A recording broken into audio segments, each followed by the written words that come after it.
โดยสบายดีเด้อพ่อแม่พี่น้องเบิดสุขสุขคนเด้อมาพบพ่อกับน้องลาตีพี่น้องอยู่ในซองไอเก่งเพิ่นนี่แหละเนาะพอดีเพิ่นก็เรียนค้างทานพี่น้องหลังจากที่ว่าพากันตัดค้างใหม่แล้วเนาะว่าสิมาเรียนเพิ่นพี่น้องพอดีช่วงยามแลงเนาะ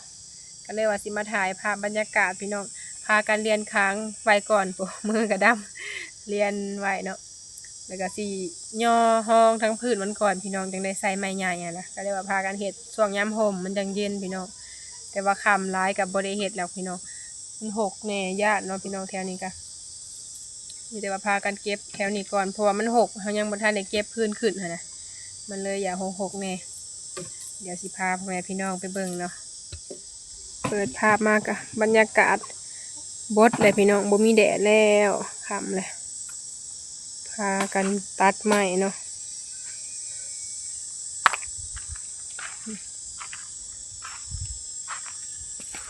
เรียนขางมันไหวก่อนพี่น้อง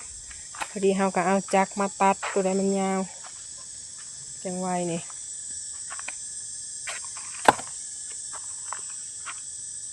สบายดีเด้อพี่น้องเด้อเลยสบายดียามแรงพี่น้องยามแรงแดดเบิดแล้วพี่น้องเปิดผ้ามาวันนี้กะ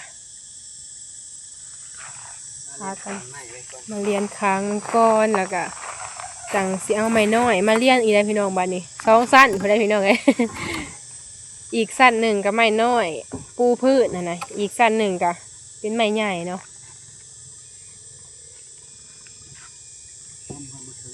อันนี้เขาเรียนค้างมัน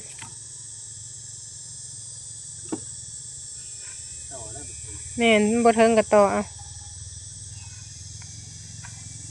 เอาไม้ไปเสริมเขาต้องเรียนค้างแบบนี้ก่อนเด้อพี่น้องจังแม่นแหละแบบนั้นล่ะ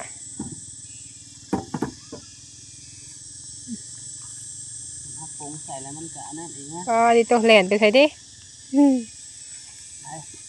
หมาปะบน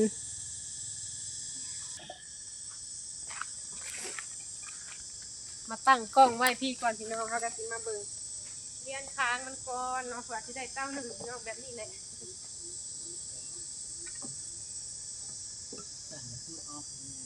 ได้แล้วไม่เป็นก็อยู่แล้วตัวนั้นพอดีเนี่ยตัวนั้นอันเป็นอ่างก่อนงามปากมันกะสีเอาอยู่ที่เลยพี่น้องกะยาวเติบเพราะว่าไม้มันจะลายอยู่แต่ข้างหูสึกก่อนเพราะว่าแบบเนาะใหญ่เติบ ใหญ่เติบเนาะเล่นไปเผื่อเอาเรียนให้แต่ไม่มันยิงพพออดีดีนะสัตว์พอดีมันใหญ่นะเวลาเราบัดซาดขี้ทานเพิ่มเขามีเพิ่มแห้งใหญ่เนาะใหญ่ก้อนนะแห้งใหญ่ปะแห้งให้มันยาวเอามันยาวเอาอีกสองคางก็พอแหละยาวคงปลาบนแห้งยาวๆเลยน้อยพอดีค่ะแล้วก็บ่ได้เอาใหญ่พอดีถมค่ะถ้าเราเอาใหญ่สลายมันจะอัดปากมันยาวตัวปากมันนี่นะเห็นไหมเนาะมีอันนี้เขาเห็นใหญ่สุดเลยได้ไม้สุดตัดไว้เอาไว้นอนก็ได้ตัดเบิ้ลนะคุณ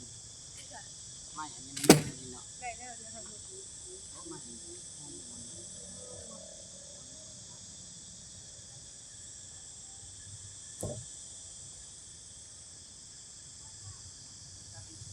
พ่อก่อนก็ได้เห็นมันนะปัดเอาเดี๋ยวฝึกทั้งนั้นแล้วจะมาต่ออะไรเอาไม่เรียนไปเลยเอาอย่างเงี้ย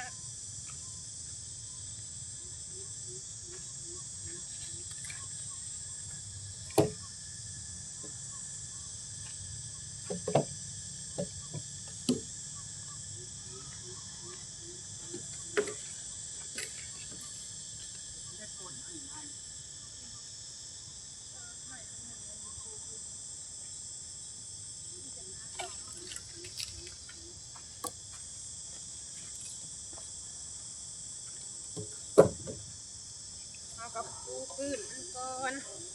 ต่อเอาตัวเดียวพอดีอันนี้คือโบใส่ข้างนอกบอก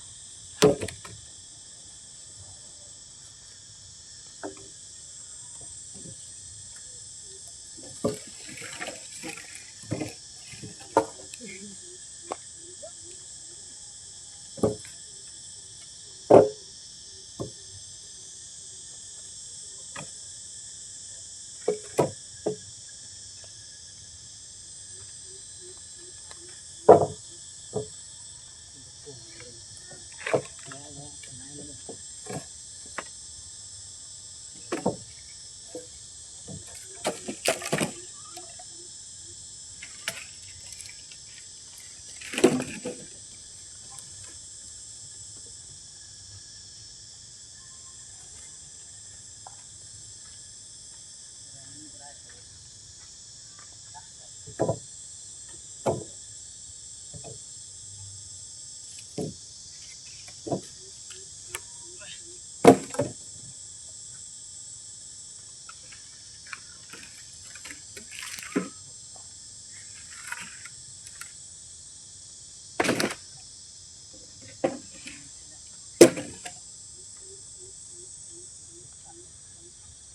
พืชมันหาไม่ปูพืชนะคะจังได้เอาไม่ใหญ่ขึ้นเทิง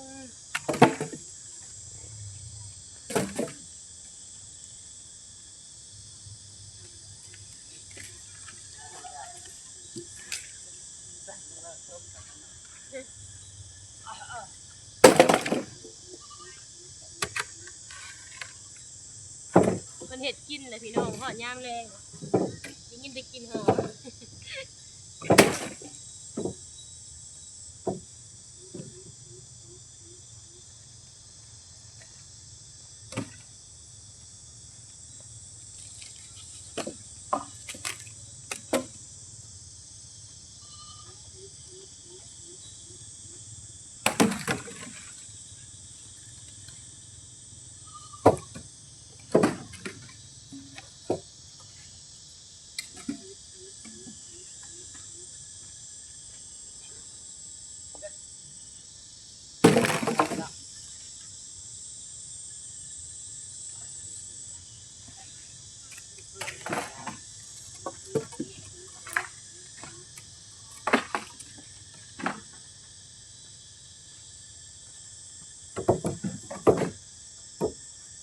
เห็ดตอนบดมันกะบ่ได้เศร้าเมื่อยปันใดพี่น้องมันก็ธรรมดาไม่ได้ทอด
ใหญ่เสิร์ฟเด้อ เผื่อเขาเลียนแล้วมันจะให้กิน มันยังใหญ่หมดคือทำบัตรปลาย เดี๋ยวไปหาซื้อเนาะเผื่อจะเอาขึ้นเบิดพี่น้องมันกะสิใหญ่อยู่ดอกสามดอกไม้ทำเลย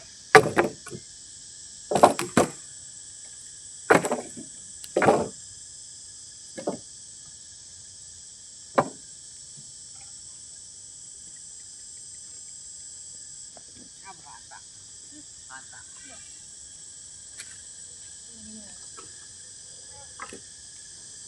ทอดให้บไดญี่ปุ่นเป็นไงพี่น้องเขาใส่บ่ได้เห็นเรียกมันช่วงมันอากาศร้อนไง ผ่านตัก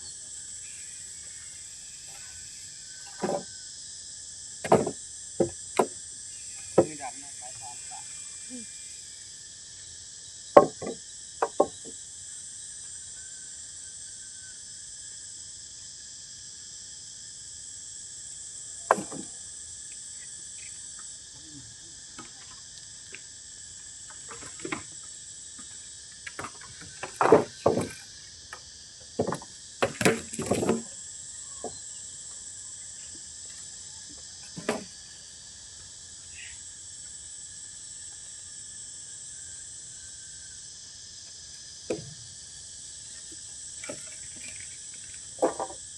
ทำห้าแล้วก็ได้ยินแต่เสียงแมงไหม้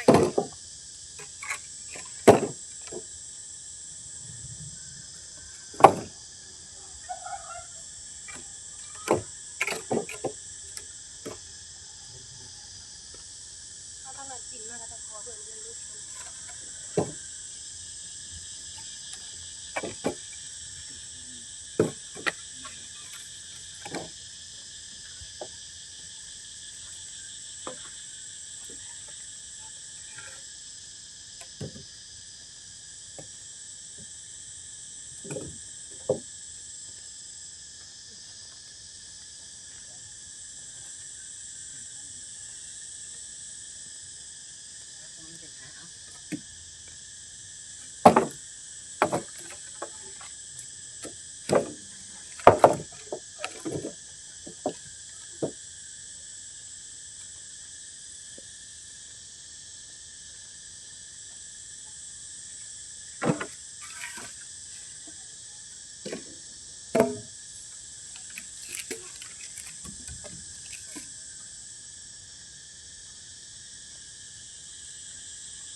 พากันเรียนไม้ไว้เลยพี่น้อง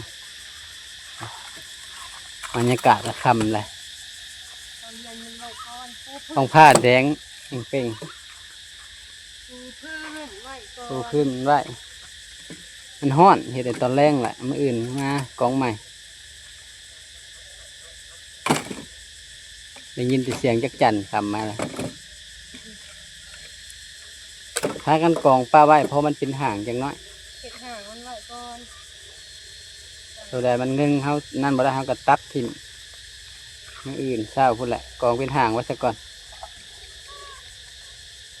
ปูเป็นห่างเป็นแป้นปลาไว้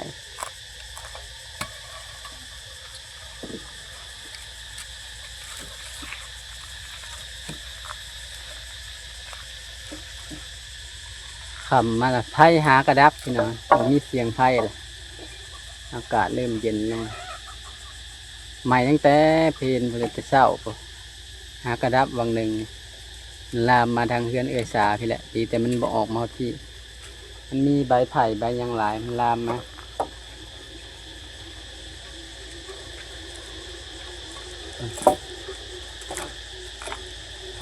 มาเบิ่งน้ำกันพี่น้องมันจะเป็นจังใด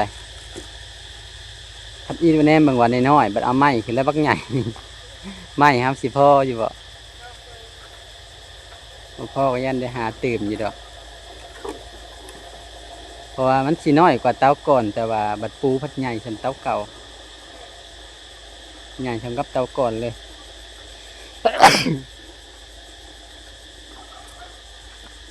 ควัน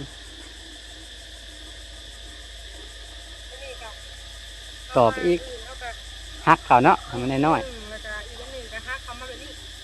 ก็ไม่อีกก็มาสองสามอันก็ได้ ๆอีกจัก3 อัน เขาก็เห็นหน่อยลงข้ออยู่ อันน้อยลง อันนี้เขาก็มาเรียนไว้แบบนี้เลยพี่น้อง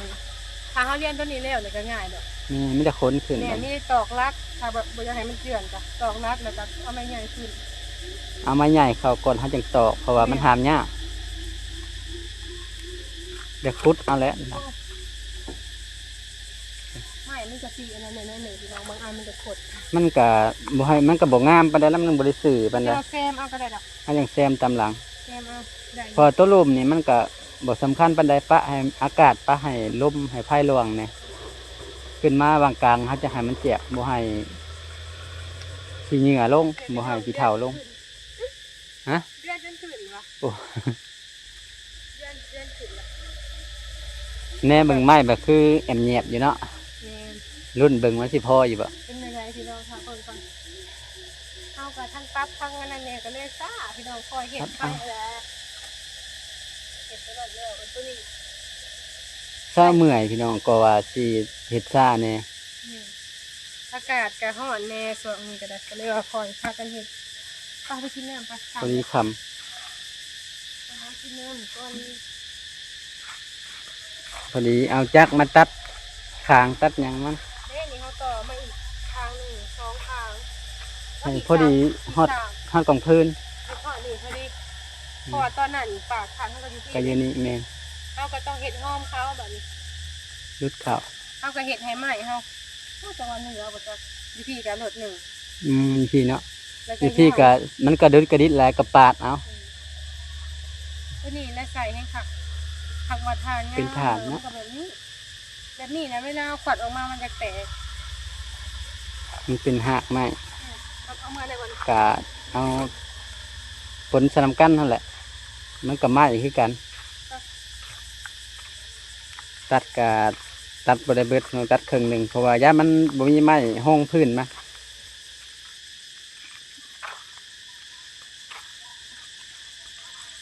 ไม้กับพอดีงามสำนี้พอดีเป็นฐานงามขันไม้สำนี้ ดีงาม นี่ไม้พอดีสำกระถางน้อยสำขุน้อยบ่ใหญ่บ่น้อยใหญ่หลายก็เอาขึ้นบ่ไหว้ ไปล่างอะไรพี่น้องก่อนเนาะ ลงล่างอีน้องค่ำแล้วพี่น้องไอ้เบิ่งเปิดแพทก่อน เอาเป็นเดือนจนถึง พากันลงล่างลงหยังก่อนจังกลับเมื่อบัดนี้ค่ำละมื้ออื่นมาต่ออีกถ้าบ่มีเวียกเครื่อง เสือกไข่ เสือกเพียกซื่อ เออ ถ้าบ่มีเวียกก็มาแต่เช้ามื้ออื่น ตกใจ อันนี้ก็ช่วงแรงช่วงเพลนนี่คือมันไผก็บ่ได้เฮ็ดเบิดพี่น้อง ไปก็ผักก่อน เรื่องเฮ็ดน่ะเฮ็ดได้แต่ว่าย่านบ่สำบายไผก็แล้วมันร้อนแฮงย่านเป็นวิน ไปก็เขาโหมเลยเนาะ ถ้าแต่อยู่ใกล้น้ำหนองอาศัยล่างให้น้องนี่แหละพดทานกันให้น้องนี่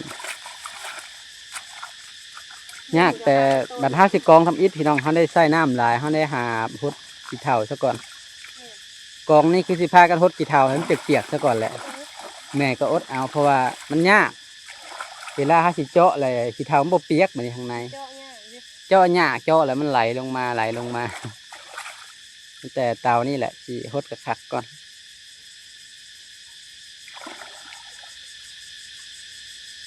เสียงจักจัน นี่เป็นกี่ตั้ง ขำมาเลย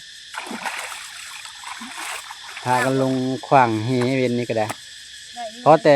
คำเพราะอ้อนะได้อยู่ เนี่ย ถ่ายคลิปให้พี่น้องเบิ่งน้ำแล้วก็จบคลิปแล้วยังหวานอยู่ได้พี่น้อง จนได้ไปให้ไม่เท่าค่ำเนี่ย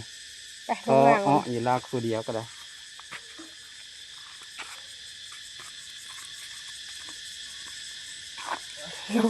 ลงล่างอยู่ดุม